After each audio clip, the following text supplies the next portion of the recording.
자, 이번 시간에는 전류의 화학작용과 전지에 대해서 같이 알아보겠습니다. 자, 그럼 먼저 전기분해라는 용어가 나와 있죠. 전기분해.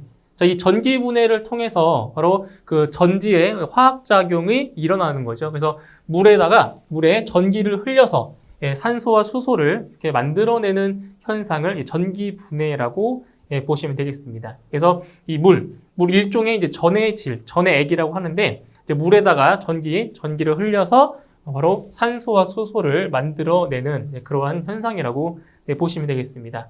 자, 그럼 여기서 전지라고 하는 것은 뭐냐? 우리가 흔히 실생활에서 볼 수 있는 건전지 있죠.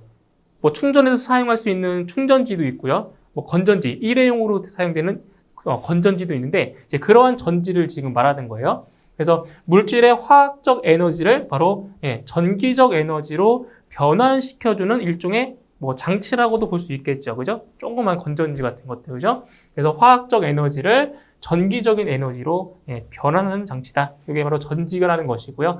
그래서 여기는 이제 크게 화학전지와 그리고 물리전지로 이렇게 분류할 수 있습니다. 그래서 용어 자체 똑같아요. 그래서 화학전지라고 하는 것은 바로 화학 반응을 이용한 전지를 말하는 거고요. 그 다음 물리전지라고 하는 것은 빛이나 열 에너지를 이용해서 바로 이제 전기를 만들어내는 그런 거죠. 물리전지. 그래서 이제 전해질이라고 하는 것은 이제 물에 용해되어 전류가 더 잘 흐를 수 있도록 해주는 그러한 물질을 바로 전해질이라고 합니다. 이런 것들은 이제 용어니까 한번 읽고 넘어가시면 되는 부분입니다. 그리고 전기분해는 아까 말씀드렸던 것처럼 전해액에 전류가 흘러서 화학 변화를 일으키는 현상, 이것을 이제 전기분해라고 이렇게 정의를 내리고 있습니다. 자, 이제 전지의 종류를 한번 볼게요. 전지의 종류. 자, 전지에는 크게 1차 전지와 그리고 2차 전지로 이렇게 분류를 할 수가 있겠죠. 그래서 1차 전지라고 하는 것은 뭐예요? 한번 다 쓰고 방전이 되고 나면은 다시 사용할 수 없는 전지 있죠. 그죠? 충전이 불가능한 전지, 이제 이것을 1차 전지라고 합니다. 대표적인 것이 망간 건전지가 있겠죠. 그죠? 자, 그 다음 2차 전지라고 하는 것은 우리가 한번 사용하고 충전을 해서 다시 사용할 수 있는 전지를 우리는 2차 전지라고 합니다. 그래서 방전 방향과 반대 방향으로 충전하여 몇 번이고 계속 사용할 수 있는 그러한 전지를 2차 전지라고 합니다. 그래서 대표적인 것이 이제 납축전지, 그러니까 연축전지라고 하죠. 연축전지와 그리고 알칼리 축전지가 대표적인 것이 있습니다. 2차 전지라고 해요.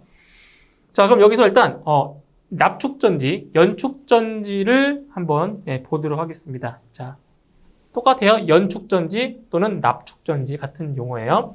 그래서 2차 전지의 대표적인 것이 바로 연축전지, 납축전지라고 하는데, 이제 여기에서는 이제 이런 것들을 아셔야 돼요. 양극에는 뭐가 있고 음극에는 어떠한 것이 있는지, 이러한 것들을 물어보는 경우가 많겠죠. 그죠? 그래서 연축전지 같은 경우에는 양극에 바로 이산화납이 되어 있어요.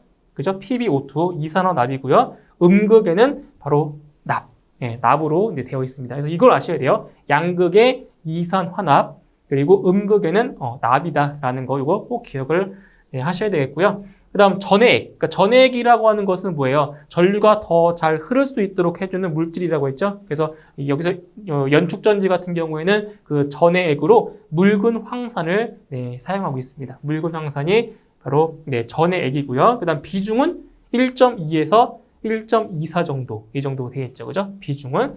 그 다음 공칭전압은 한 셀당 2V 정도 되고요. 이것도 잘 알고 계셔야 돼요. 그러니까 실기시험과도 연관이 되어 있기 때문에 이 내용도 꼭 숙지를 하셔야 됩니다. 그래서 연축전지의 공칭전압 한 셀당 2V가 되는 거고요. 그 다음에 공칭 용량은 10A/h입니다. 이거 두 가지, 이것도 기억하셔야 돼요.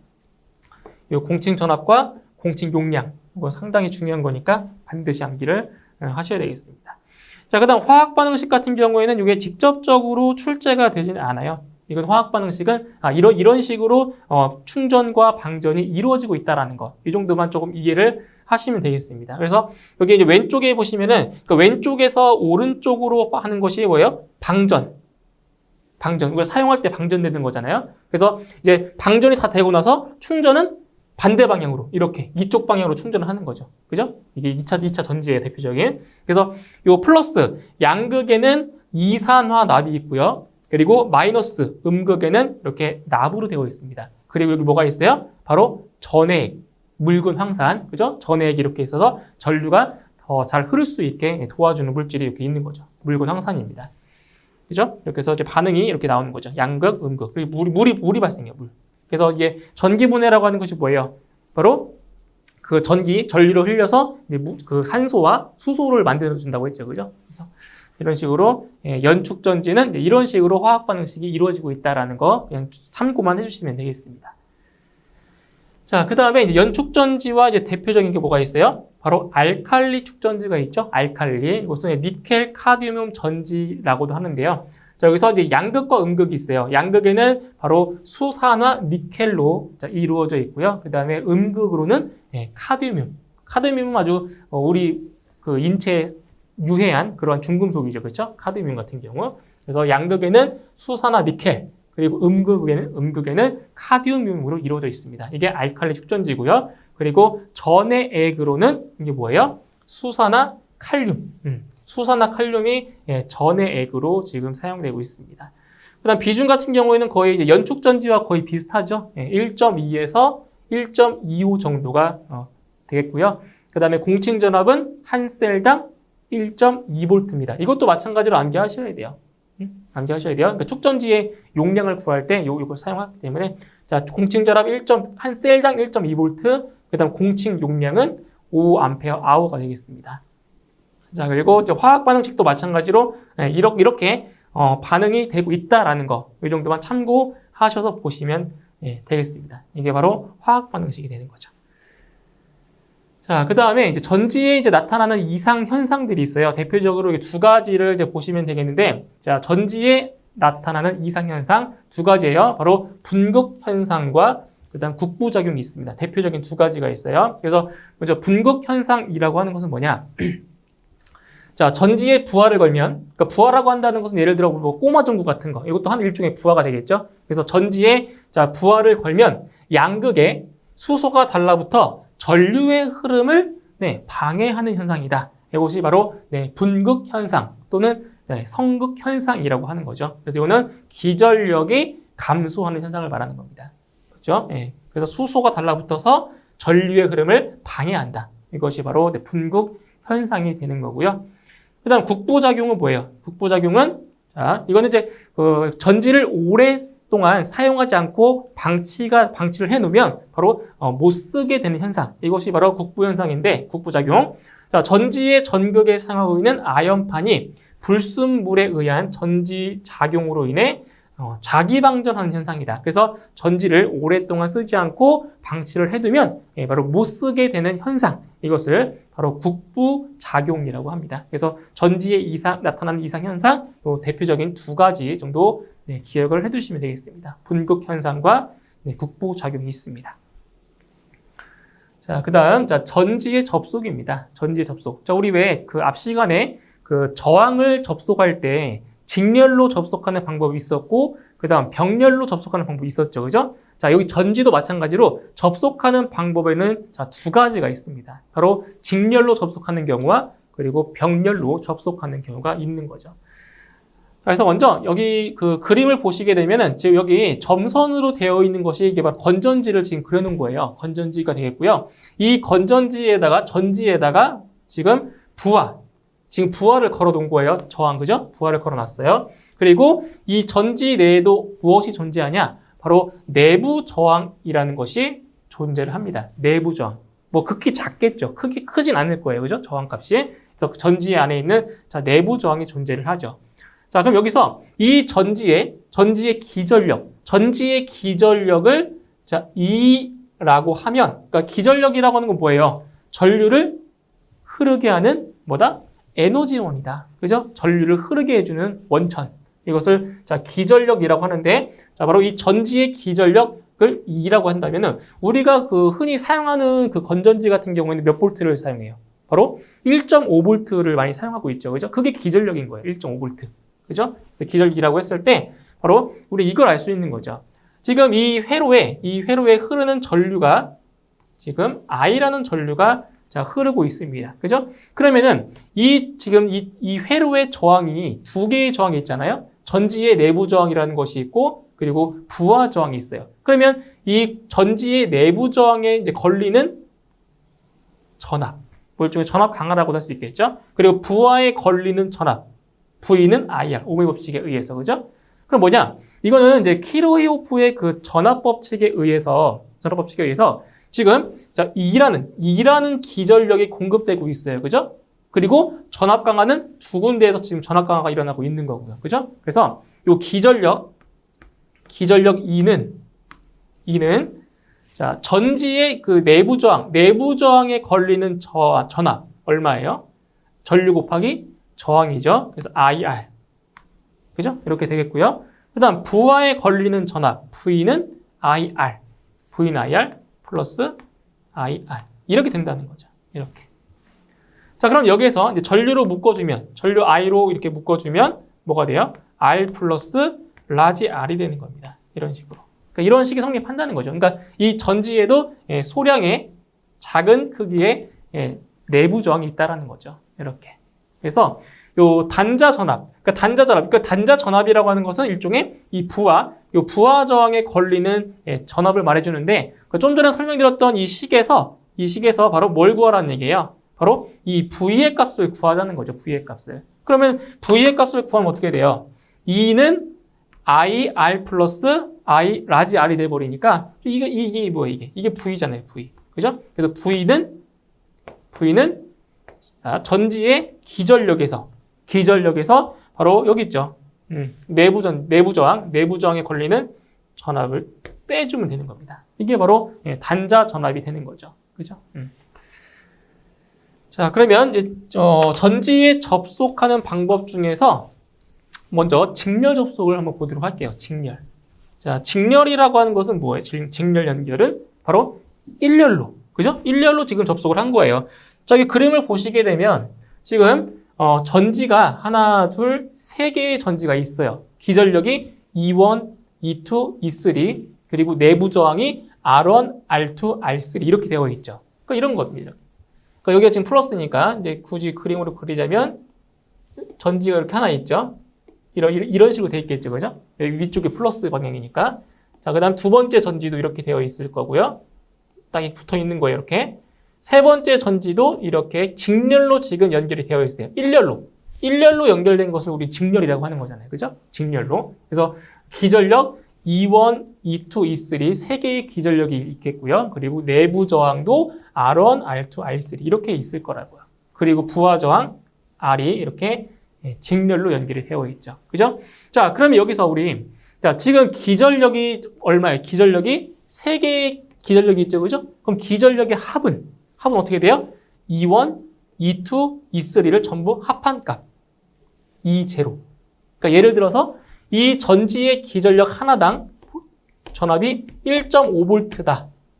이렇게 1.5V라고 한다면 전체 기전력은 얼마가 돼요? 전체 기전력은 바로 4.5V가 되는 거예요. 이렇게. 그죠? 그러니까 전지를 직렬로 이렇게 접속을 하게 되면 그 기전력이 커집니다. 그죠? 그냥 산술적으로 더해 주시면 돼요. 그리고 내부 저항도 마찬가지예요. 이 내부 저항도 서로 지금 어떻게 연결이 되어 있어요? 직렬로 연결이 되어 있죠. 그죠? 직렬로 연결이 되어 있으니까 이것도 마찬가지로 산술적으로 더해 주시면 됩니다. R1, R2, R3를 더해 주시면 내부 저항의 그 합성 저항 값을 구할 수 있는 거죠. 그럼 회로가 더 간단해져요. 그죠? 그래서 E0, R0, 그리고 부하 저항 R. 이렇게 만들어질 수 있는 거죠. 그죠? 자, 이제 밑에 다시 볼게요. 자, 기전력이 각각 E1, E2, E3 볼트이고 내부 저항이 R1, R2, R3인 전지를 자, 직렬로 연결하고, 그죠? 일렬로 직렬로 지금 연결을 하고 외부 저항, 그죠? 부하 저항, 외부 저항 R의 저항을 접속할 때 그때 흐르는 전류. 자, 흐르는 전류 I는 뭐다? 키르호프의 제2법칙. 전압 법칙이죠. 키르호프의 제2법칙에 의해서 자, 기전력의 합은 바로 전압 강화의 합과 같다라는 거죠. 전압 강화의 합.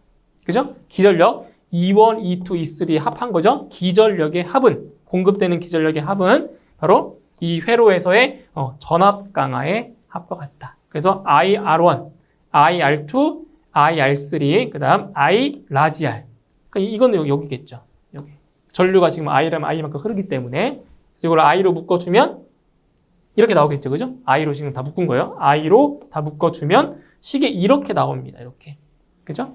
그러면은 이 회로에 흐르는 전류 I는 어떻게 돼요? 전류 I는 결국은 이건 합성 저항분의 기전력의 합으로 구할 수 있는 거죠. 전체 기전력을. 그죠? 그러니까 결국 이거랑 똑같은 거예요. I는 R분의 V. 오음의 법칙. 그래서 전류는 전압을 저항으로 나눈 거다. 그죠? 그래서 여기는 이제 합성 저항인 거고, 이제 여기는 이제 뭐예요? 기전력이 2가 되는 거죠. 이런 식으로 구했다는 거죠. 이렇게 구할 수가 있죠. 그죠? 자, 그러면은 같은 전지 N개를, 자, N개예요. 같은 전지예요. 그러니까 용량이, 그 전압이 똑같겠죠. 기전력 값이. 같은 전지 N개를 직렬로 접속하면 그때 전체 기전력은 얼마가 되냐? 바로 전지 하나의 기전력에다가 전지의 개수를 곱하시면 되는 거예요. 자, 여기 보세요.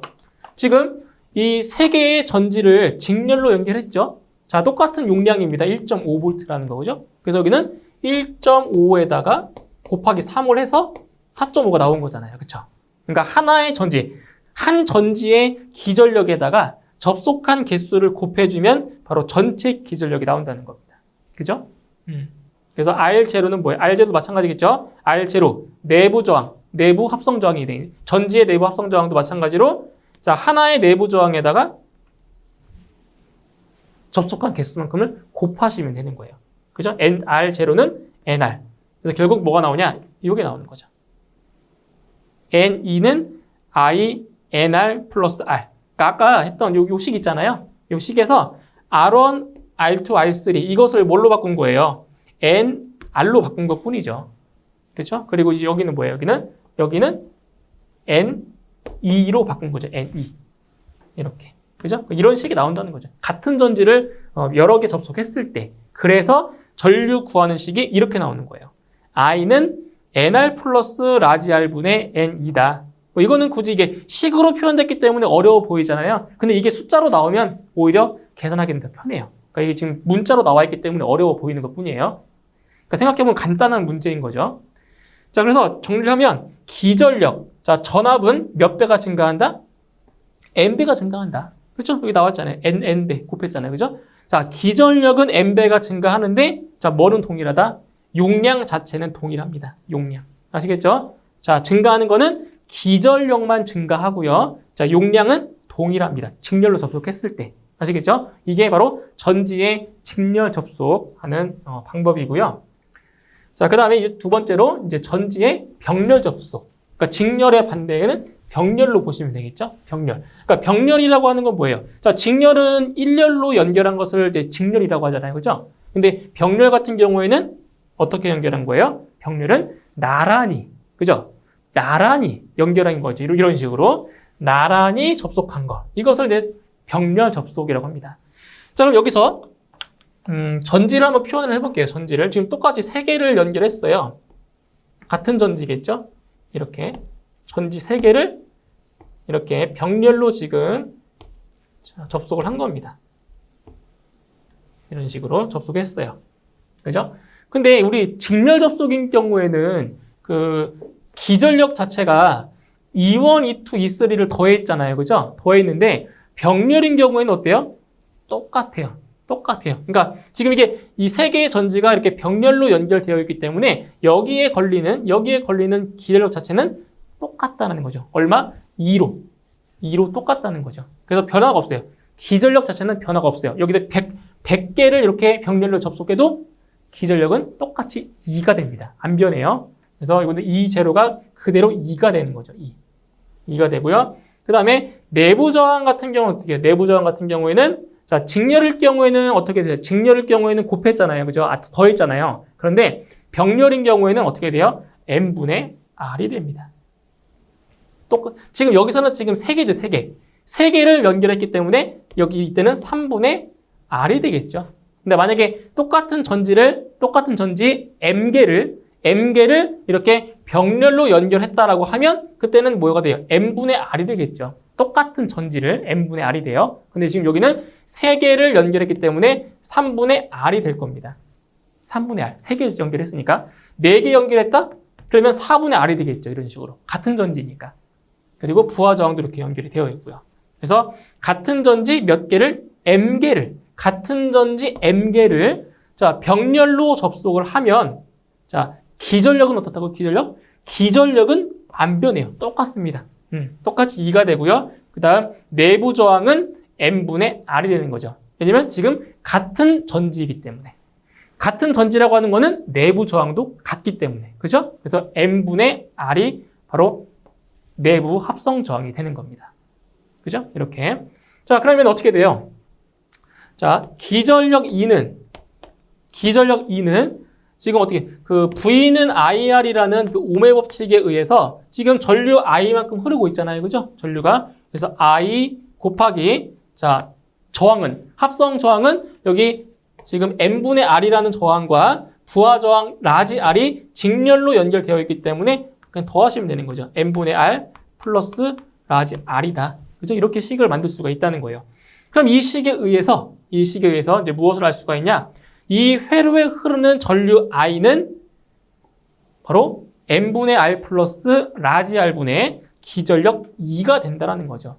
자, 옆에 있는 식은 같은 식이에요. 이거 어떻게 만들어진 거냐면은 여기 분모 분자에다가 곱하기 m을 한 거예요. 그럼 이러한 식이 만들어지는 거죠. 같은 공식입니다. 그죠? 그래서 정리를 하면 자, 전지를 병렬로 접속했을 경우에는 뭐라고요? 기전력은 동일해요. 하지만 용량은 몇 배가 증가한다? n배만큼 증가한다. 아까 직렬 접속과 반대죠. 그죠? 그러니까 직렬 접속인 경우에는 기전력이 n배만큼 커졌지만 용량은 동일했잖아요. 그죠? 그런데 병렬 접속은 그 반대예요. 병렬 접속인 경우에는 기전력은 동일하고 용량은 몇 배가 된다? 지금 m개를 연결했으니까 n배만큼 증가한다는 거예요. 용량 자체는. 그죠? 이렇게 해서 병렬 접속도 직렬 접속과 이제 잘 비교하셔서 암기를 해두셔야 되겠습니다. 자, 이제 그 다음에 이제 그 전지를 직렬 접속과 병렬 접속을 혼합하는 경우도 있겠죠. 그죠? 예, 혼합하는 경우가 있을 거라고요. 그러니까 저항도 마찬가지로 그 직렬과 병렬을 혼합하는 경우 있었잖아요. 그렇죠? 그러니까 예를 들어 이런 거죠. 자, 전지를 하나 예를 들어보면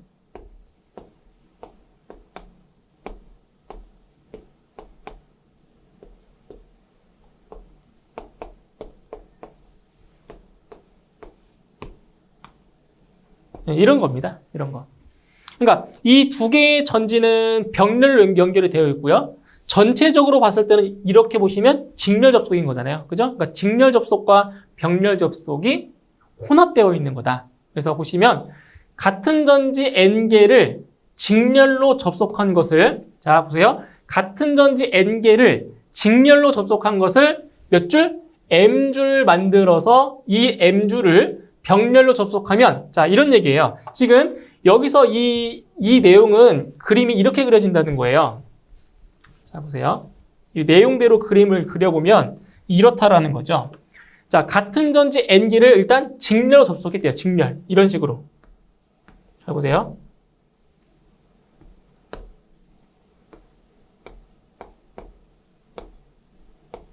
자 이거를 이제 n개로 할게요. n개. 지금 여기 지금 두 개만 그렸지만 자 이게 n개라고 지금 표시를 할게요. n개. 자 n개만큼을 이렇게 직렬로 연결했어요. 자 이렇게 생긴 것을 몇 개 지금 연결한 거냐면은 병렬로 자 보세요.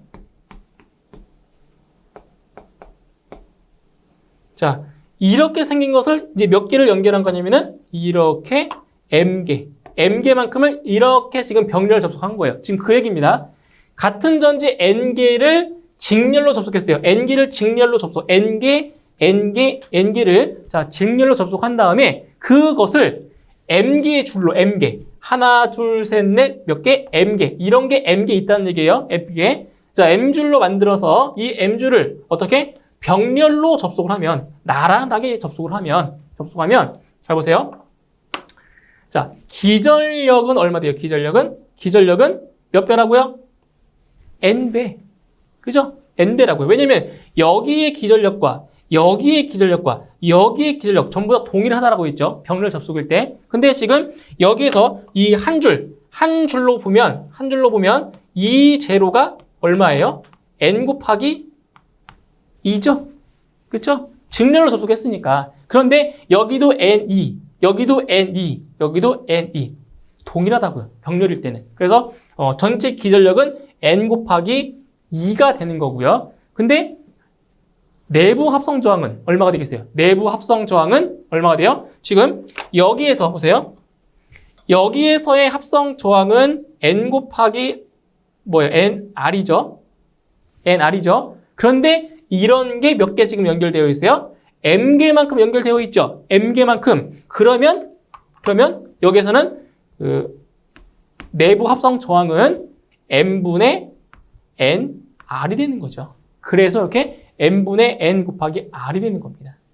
그러니까 직렬과 병렬이 합해 있으니까. 그죠? 결과적으로 따지면 자, 기전력은 뭐가 된다? 기전력은 N2는 전류 곱하기 n분의 nr 플러스 라지 r이다. 이렇게 만들어진다는 거죠. 그럼 이 식에서 전류 I는 n분의 nr 플러스 라지 r분의 n2 이렇게 식이 나온다는 겁니다. 그러니까 아까도 말씀드렸지만 이 공식이 문자로 되어 있어서 어려워 보이는 거지 이게 숫자로 표현이 된다면 쉽게 산술적으로 계산할 수가 있는 그러한 문제들이 되는 거죠. 어렵지 않아요. 자, 그 다음에 이제 그 축전지에 그 충전 방식이 나와요. 그 충전 방식 같은 경우는 바로 이런 정의들을 물어볼 수 있겠죠. 정의를 쭉 나열해 놓고 이게 어떤 충전 방식이냐 이런 것들을 이제 물어볼 수가 있는 거죠. 자, 하나씩 볼게요. 자, 먼저 첫 번째 보통 충전 방식이라고 했습니다. 보통 일반적인 충전 방식이라는 거죠. 그래서 필요할 때마다 표준 시간율로 소정의 충전을 하는 방식을 보통 충전 방식이라고 해주고요. 그 다음 급속 충전 방식은 어때요? 용어 자체가 좀 빠르게 충전한다는 느낌이 들죠. 그죠? 그래서 짧은 시간에 이 보통 전류의 2배에서 3배로 충전하는 방식을 급속 충전 방식이라고 합니다. 자, 그 다음 균등 충전 방식. 자, 균등이라고 하는 거는 뭐예요? 균등이라고 하는 것. 그죠? 똑같이 나누어서, 그죠? 공평하게 충전하는 거예요. 그래서 부동 충전 방식을 사용 시 각 셀에 일어나는 그 차를 보정하기 위해서 1에서 3개월마다 1회씩 정전압 10에서 12시간을 충전하여 각 셀 용량을 균일화하는 방식이다. 그러니까 어느 한쪽으로 치우쳐져 있지 않고 균일하게 분포가 되어 있도록 충전하는 방식을 바로 균등 충전 방식이라고 하는 거죠. 자, 그 다음 가장 많이 나오는 것이 바로 이겁니다. 부동 충전 방식이죠. 그래서 요 축전지와 부하가 어떻게 연결되어 있어요? 병렬로 연결되어 있죠. 그죠? 병렬로. 그래서 보시면 축전지의 자기 방전을 보충함과 동시에 상용 부하, 그죠? 상용 부하에 대한 전력 공급을 누가 부담해요? 충전기가. 여기. 충전기가. 자, 상용 부하에 대한 전력 공급을 충전기가 부담하고 그 충전기가 부담하기 어려운 일시적인 대전류 부하는 누가 한다? 축전지. 그죠? 축전지요. 그죠? 축전지로 하여금 부담하게 하는 방식. 이것을 뭐라고 한다? 부동 충전 방식이라고 합니다. 이게 시험에 가장 많이 나오는 거예요. 부동 충전 방식. 그래서 이제 회로 개통 같은 경우에도 이제 시험에 나온 적이 있어요. 이 회로 개통 순서대로 보시면 돼요. 교류, 변압기, 정류 회로, 그다음 필터, 부하 보상, 부하. 요 사이에 이제 전지라는 것이 있죠. 그래서 이 회로 개통 순서 아시겠죠? 요 회로 개통의 순서도 한번 쭉 보셔야 됩니다. 이것도 시험에 출제된 적이 있었습니다. 회로 개통. 그래서 부동 충전 방식의 정의 잘 기억해 두시고요. 그래서 그리고 그림까지. 요 그림 같은 경우는 이제 실기 시험에서 이제 출제가 되고 있는 문제 중에 하나입니다. 그래서 요 그림, 요 개통도, 부동 충전 방식의 개통도도 직접 그릴 수도 있어야 되는 거죠. 그래서 이것도 시험에 가장 잘 나오는 부분이니까 좀 집중적으로 암기를 하시면 되겠습니다. 자, 그 다음에 이제 세류 충전 방식이 있죠. 세류 충전 방식. 이것은 자기가 방전한 양만 항시 충전하는 부동 충전 방식을 바로 세류 충전 방식이라고 합니다. 다른 말로 트리클 트리클 충전 방식이라고도 해요. 세례 충전 방식. 자, 이렇게 있고요. 자, 그다음 보시면 축전지 용량 구하는 거 있습니다. 축전지 용량. 그러니까 축전지 용량 같은 경우는 뭐 계산 문제로도 나올 수가 있는 소지가 있고요. 그죠? 축전지 용량을 물어보는 공식. 이 공식을 물어볼 수도 있겠죠. 그죠? 축전지 용량. 그래서 축전지 용량 C는 L분의 1 곱하기 KI. 단위는 암페어 아워입니다. 암페어 아워. 그래서 축전지의 용량 C는 L분의 1. L은 이제 보수율, 용량 저하율인데 일반적으로 이 보수율 같은 경우에는 얼마로 주어져요? 0.8 정도로 주어지죠. 보수율 같은 경우는. 그죠? 네, 보수율. 그리고 K는 환산 시간 개수고요. I는 방전 전류입니다. 그래서 축전지 용량 구하는 공식 숙지하셔야 돼요. C는 L분의 1 곱하기 KI. 단위는 암페어 아워다. 이게 바로 축전지 용량을 구하는 공식이 되겠고요. 네, 마지막으로 2차 충전 전류를 구하는 공식입니다. 이것도 계산 문제로 출제가 되고 있습니다. 그죠? 뭐 공식을 물어보진 않아요. 계산 문제로 나오고 있죠. 그래서 2차 충전 전류는 공칭 용량분의 전격 용량 플러스 표준 전압분의 상시 부하. 요 2차 충전 전류 이거 계산 문제로 출제가 되고 있기 때문에 이 공식 반드시 좀 숙지를 하셔야 되겠습니다. 자, 그래서 여기까지 해서 이번 시간에 전류의 화학작용과 전지에 대해서 같이 공부를 해봤고요. 이제 다음 시간에는 이제 교류회로 부분을 들어가도록 하겠습니다. 수고하셨습니다.